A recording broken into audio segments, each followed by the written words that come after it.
नमस्कार फ्रेंड्स, मेरा नाम Bablu Verma. Army paper hacker में आपका स्वागत है। तो फ्रेंड्स, आज हम यहाँ पर देखने वाले हैं, हमारा हो जाता है फिजिक्स का मतलब भौतिक का।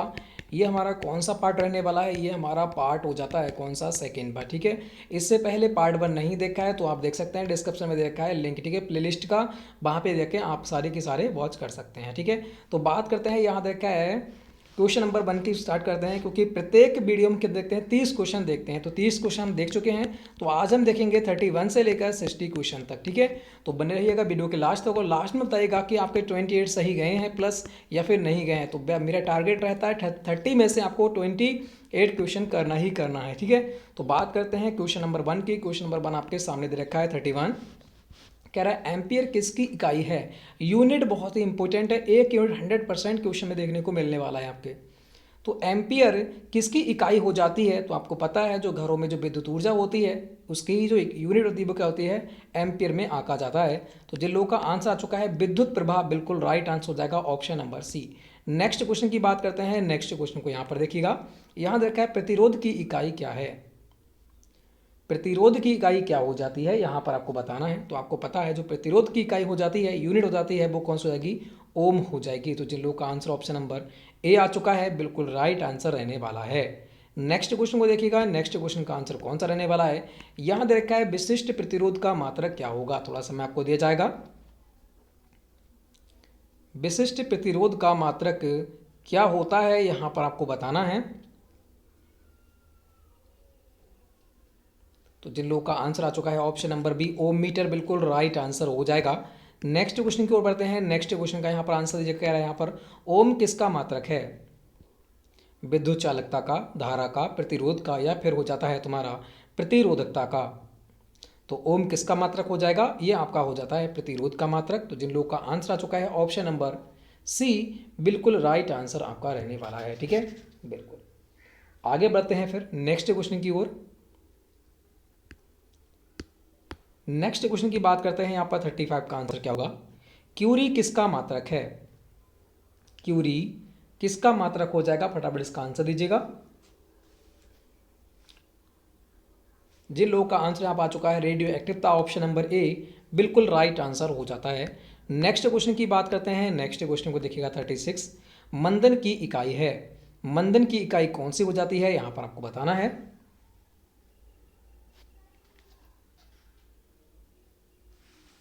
तो जिन लोगों का आंसर यहाँ पर आ चुका है ऑप्शन नंबर बी, मीटर प्रति सेकंड स्क्वायर, बिल्कुल राइट आंसर हो जाता है मंदन की इकाई। नेक्स्ट क्वेश्चन की बात करते हैं। नेक्स्ट क्वेश्चन को देखिएगा, यहाँ दे रखा है विद्युत धारा की इकाई है। विद्युत धारा की इकाई क्या है, आपको बताना है।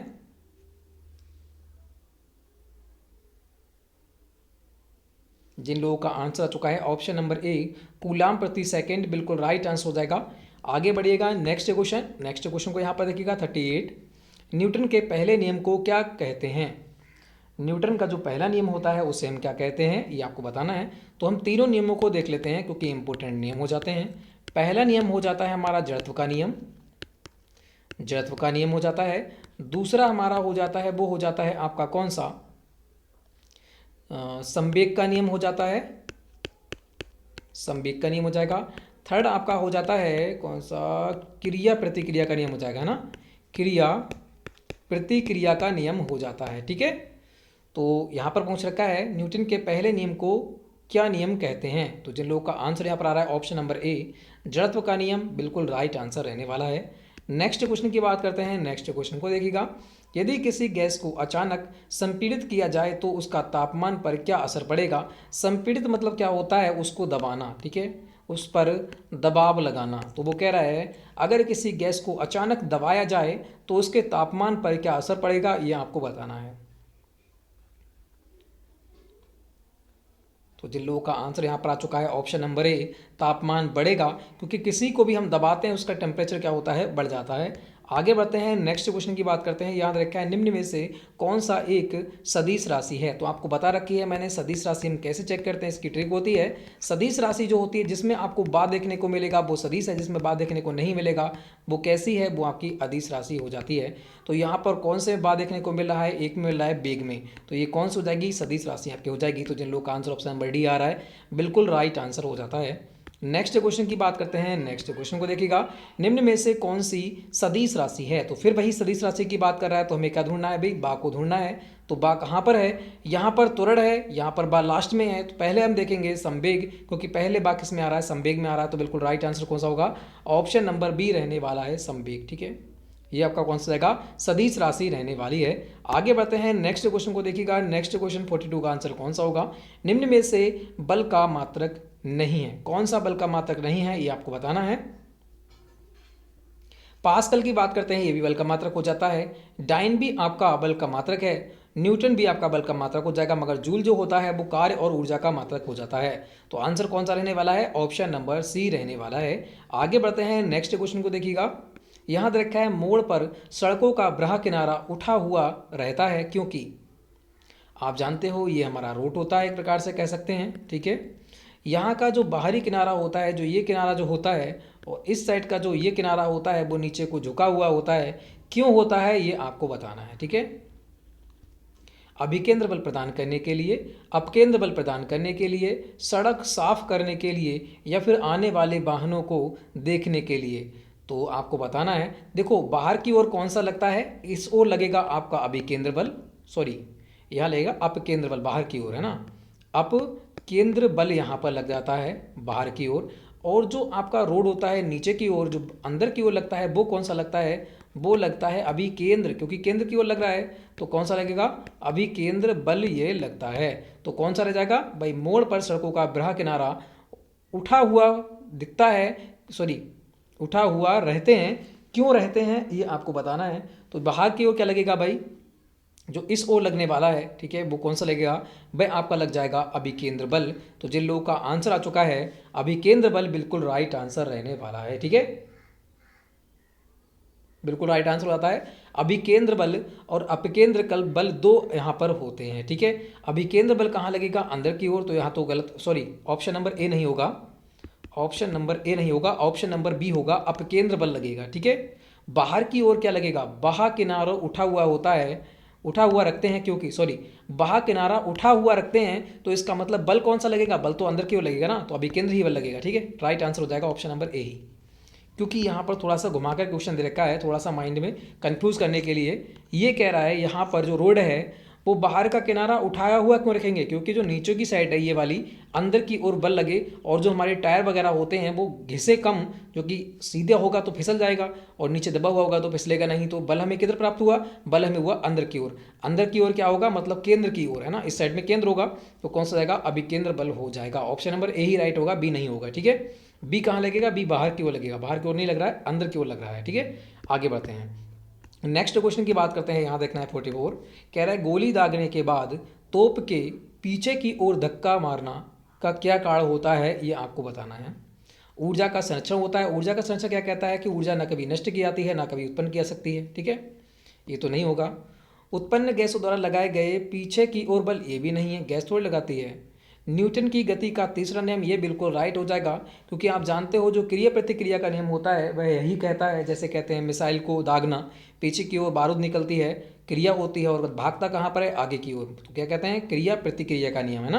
तो कौन सा राइट हो जाएगा, ऑप्शन नंबर सी यहाँ पर बिल्कुल राइट हो जाएगा, न्यूटन का तीसरा नियम। ठीक है, आगे बढ़ते हैं, नेक्स्ट क्वेश्चन को देखिएगा। नेक्स्ट क्वेश्चन का आंसर हमारा कौन सा होगा, 45, एक वायु अवरुद्ध पिंजरे में लटकी हुई एक स्प्रिंग तुला में एक तोता बैठा हुआ है। तोता उड़ना प्रारंभ करता है, स्प्रिंग तुला में पाठ में क्या परिवर्तन होगा, यहाँ पर आपको बताना है।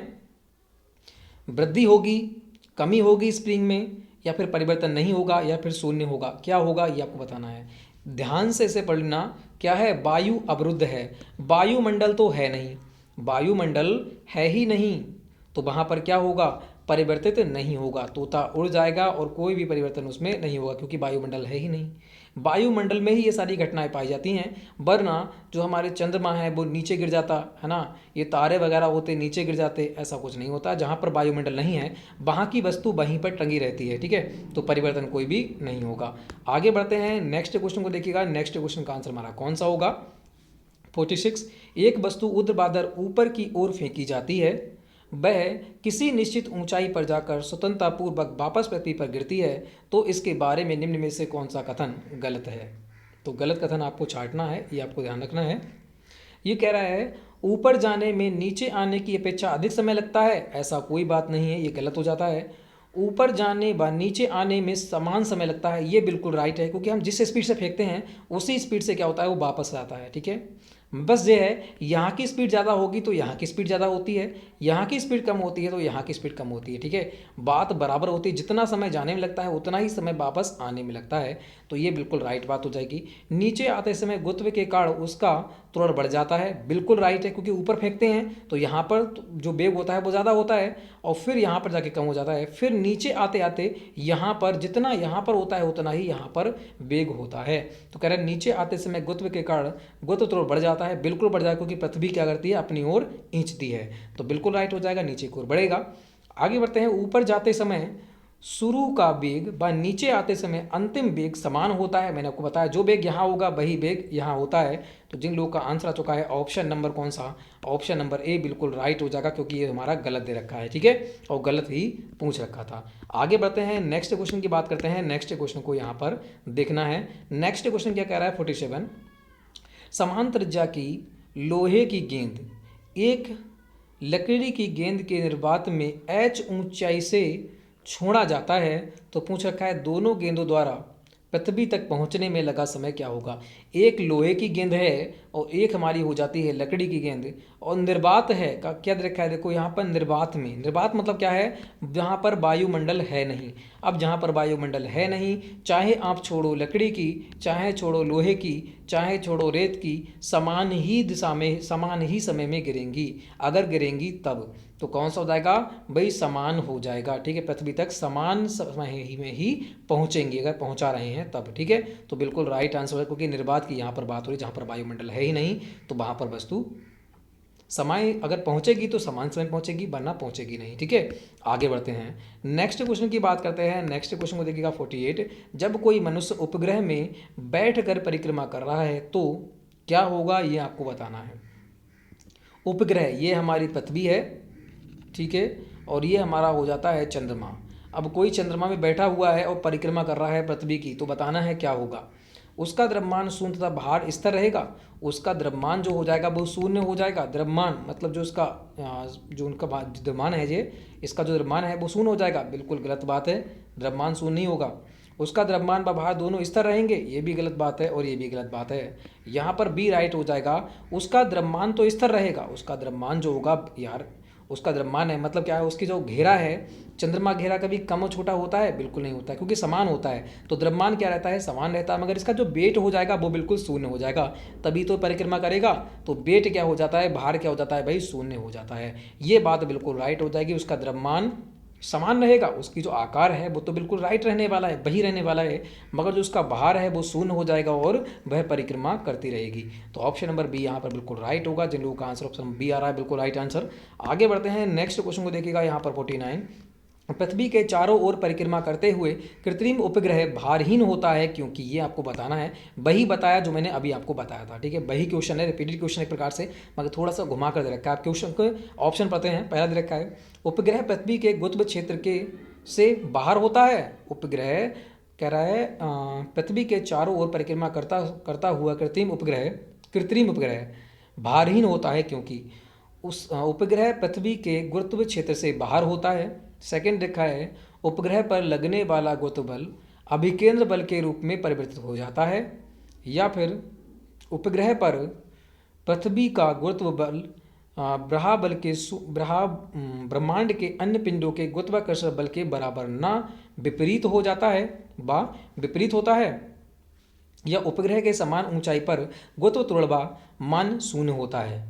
तो यहाँ पर कौन सा राइट हो जाएगा ये आपको बताना है। एक बात आएगा, ये आपकी हो जाती है पृथ्वी, और यहाँ पर मान लेते हैं कोई हमारा उपग्रह है, आर्यभट्ट मान लेते हैं। ठीक है, ये क्या कर रहा है, इसमें परिक्रमा कर रहा है, तो होगा क्या, थोड़ा दिमाग लगाते हैं। उपग्रह पृथ्वी के गुरुत्व क्षेत्र से बाहर होगा। उपग्रह जो है गुरुत्व क्षेत्र से बाहर है क्या, ऐसा कुछ नहीं। जहाँ तक पृथ्वी जाएगी, जहाँ तक होगा, ये अपनी ओर खींचेगी ही। ठीक है, तो पृथ्वी के गुरुत्व क्षेत्र से तो बाहर नहीं, हमारा कृत्रिम उपग्रह जो होता है वो बाहर नहीं होता है। ठीक है, ये बात गलत हो जाती है। नेक्स्ट को बढ़ते हैं, उपग्रह पर लगने वाला गुरुत्व बल, जो उपग्रह पर लगता है गुरुत्व बल कहाँ लगेगा, अंदर की ओर, वह अभिकेंद्र बल में परिवर्तित हो जाता है। अभिकेंद्र मतलब सूर्य कहाँ होगा, सूर्य यहाँ पर होगा, ठीक है।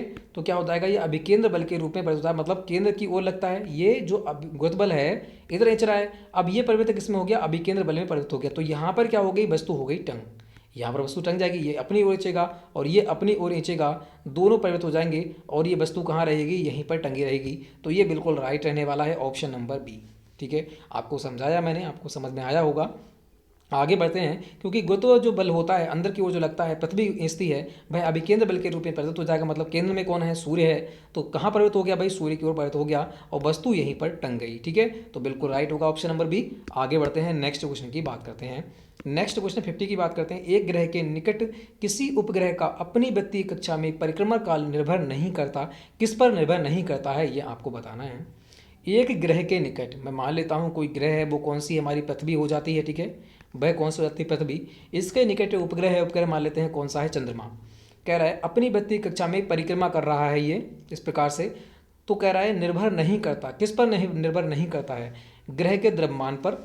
अगर भाई बताइए ग्रह इतना बड़ा है, इससे और बड़ा ग्रह होता, इतना बड़ा होता और ये छोटा सा होता, तो क्या ग्रह के द्रव्यमान पर निर्भर करता, नहीं करता है। ये पूछ रखा है, ये करता है या फिर नहीं करता है, बिल्कुल करेगा, क्योंकि ये छोटा सा है। जब ये बड़ा हो जाएगा तो इसकी परिक्रमा क्या करेगी, बहुत बढ़ जाएगी, ठीक है। परिक्रमा बहुत दिन में ये करेगा, तो इसका मतलब ये तो इस पे भी निर्भर करेगा, तो ये तो राइट हो जाएगा। फिर कह रहा है ग्रह की त्रिज्या पर। अब ग्रह की त्रिज्या बताइए, ग्रह की त्रिज्या बढ़ेगी तो भी इसका क्या हो जाएगा, ये बढ़ेगा, तो ये भी राइट हो जाएगा, ठीक है।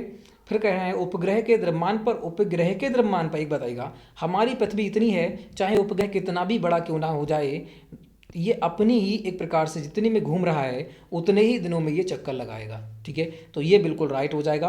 किस पर निर्भर नहीं करता है, उसका परिक्रमा काल वह करता है उपग्रह के द्रव्यमान पर, ठीक है। अगर पृथ्वी बराबर है, परिक्रमा तो इसी की कर रहा है वो, तो बिल्कुल बराबर दिशा बराबर समय में ही ये परिक्रमा करेगा। तो ये बिल्कुल एक प्रकार से इस पर निर्भर नहीं होता है, तो यही क्या हो जाएगा, बिल्कुल राइट रहने वाला है।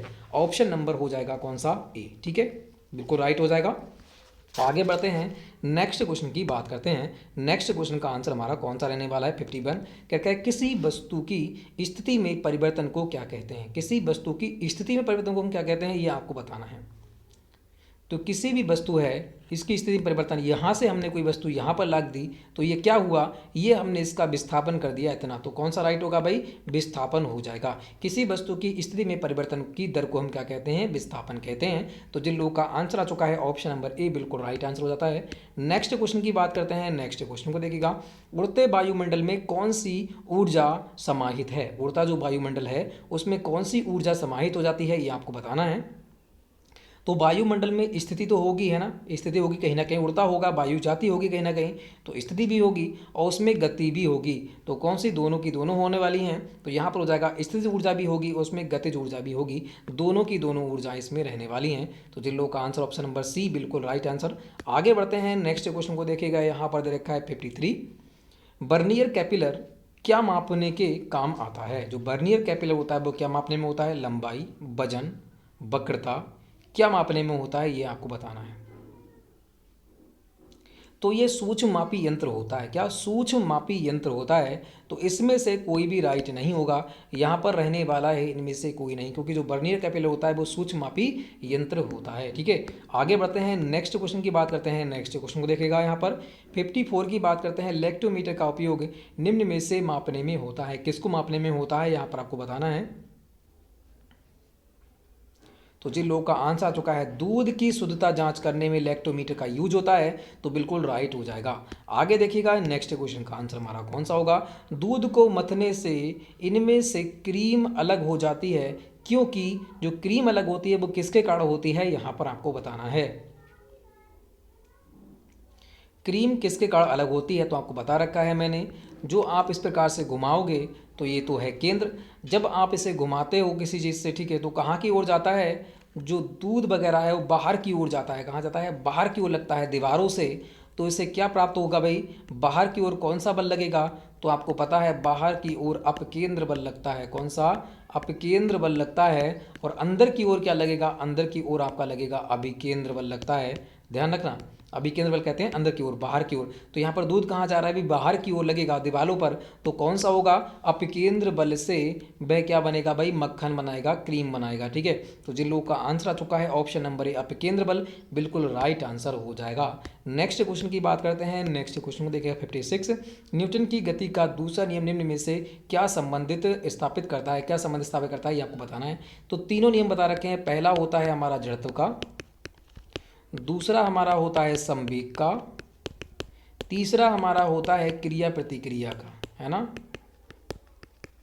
क्रिया प्रतिक्रिया का आपका हो जाता है। तो यहाँ पर कौन सा राइट हो जाएगा, वह आपका हो जाएगा संवेग व वेग दोनों गलत, संवेग व त्वरण बिल्कुल गलत, बल व संवेग के परिवर्तन की दर ये बिल्कुल राइट हो जाएगा, संवेग के परिवर्तन की दर ये बिल्कुल गलत।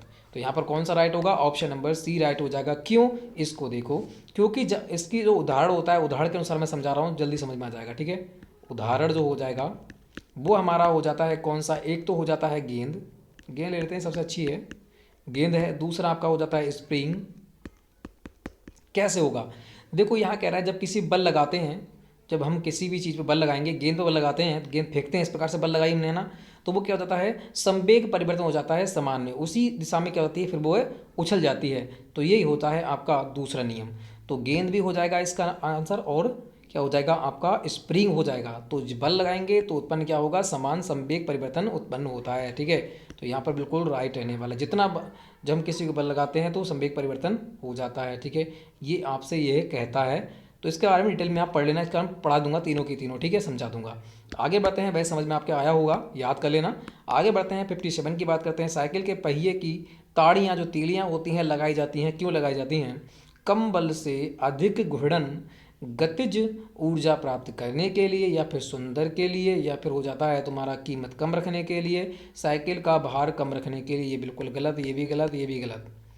जब हम साइकिल के पहियों में तीले लगाते हैं तो अधिक घूर्णन और गतिज ऊर्जा प्राप्त हमें होती है, तभी क्या होती है, साइकिल रफ्तार से चलती है। तो जिन लोगों का आंसर आ चुका है ऑप्शन नंबर ए, कम बल से अधिक घूर्णन और गतिज ऊर्जा प्राप्त करने के लिए, बिल्कुल राइट आंसर हो जाएगा। नेक्स्ट क्वेश्चन की बात करते हैं 58, कह रहा है तैरना न्यूटन की गति के किस नियम के आधारित है, नियम पर आधारित है, बताना है आपको।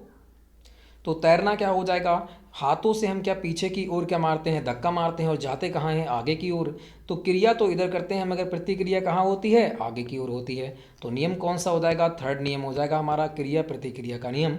तो जिन लोगों का आंसर आ चुका है ऑप्शन नंबर सी, क्रिया प्रतिक्रिया का नाम, बिल्कुल राइट आंसर रहने वाला है। नेक्स्ट क्वेश्चन की बात करते हैं। नेक्स्ट क्वेश्चन को देखिएगा 59, गुरुत्व त्वरण का मान सबसे अधिक होता है। गुरुत्व त्वरण का मान सबसे अधिक कहाँ होता है, ये हमारी हो जाती है पृथ्वी।